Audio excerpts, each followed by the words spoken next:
Welcome. In this video I'm going to show you how you can check for the flight spots of your DJI Mavic Mini. Okay, so when you are in the DJI application on the main screen, you can find this button right here. So select the flight spots. If you have any notification, just tap on it and accept. Click any ads that pops, and as you can see in this place, we can find all flight spots.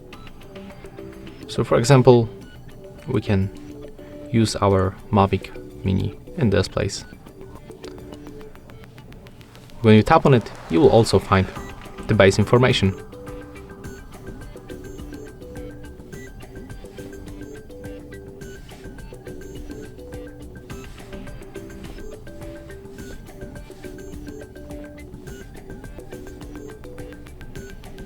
As you can see, when you tap right here,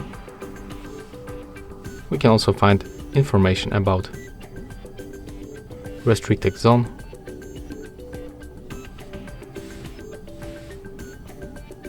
and as you can see, that's how it looks. So, if you find this video helpful, remember to leave a like, comment and subscribe.